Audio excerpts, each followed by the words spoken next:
দেখেন আমগুলো কত মজাদার।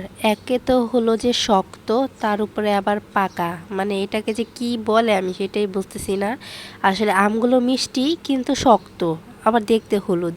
যাই হোক, তো এটার কি নাম সেটা আপনারাই আমাকে জানাই দিয়েন। তো এখানে বিকেলে আম খেতে ইচ্ছে করছিল আমার আর ভাইয়ার, তাই এখানে আম্মু বসে বসে আমাদের জন্য আম কেটে দিচ্ছিল। এরপর আম্মু চলে গেল রান্নার মধ্যে। আজকে আমাদের রান্না করা হবে মুরগির যত অঙ্গ প্রত্যঙ্গ আছে সবকিছু, মানে হচ্ছে মুরগির হাত, পা, ঘিলা, কলিজা।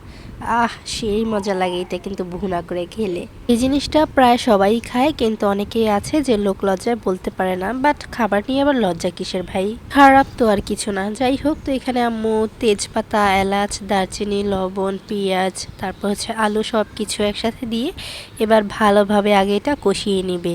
আর তার পাশের চুলায় আমি একটু পিঠা বানাচ্ছিলাম। আমার ভয়েসটা আজকে একটু অন্যরকমই লাগতে পারে, কজ আমার একটু ঠান্ডা লেগেছে, একটু না অনেক বেশি ঠান্ডা লাগছে।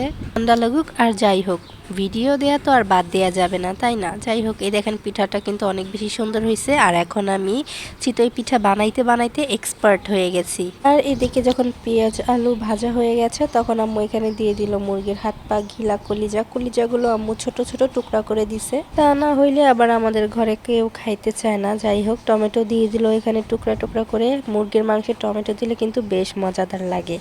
তার সাথে এখানে দিয়ে দিল আদা রসুন একসাথে বাটা। এটা যেহেতু ডিপ ফ্রিজে ছিল তাই বরফ হয়েছিল, তো আম্মু বটি দিয়ে কেটে দিছে। একটু নাড়াচাড়া দিয়ে এবার দিয়ে দিব সব ধরনের গুঁড়া মশলা, হলুদের গুঁড়া, মরিচের গুঁড়া, ধনিয়ার গুঁড়া।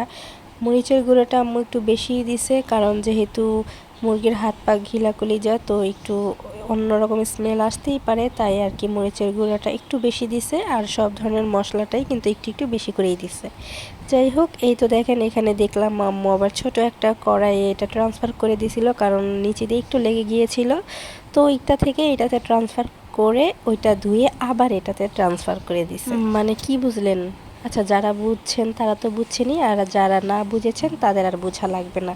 তারপর এটাতে দিয়ে দিল জিরা বাটা। মোর রান্নার রেসিপি দেখতে দেখতে আমার পিপাসা পেয়ে গেল, তাই আমি সাথে সাথে যেয়ে লেবু বের করে শরবত বানিয়ে নিলাম। 1 গ্লাস আমি খাইছি, 1 গ্লাস আম্মুকে দিছি।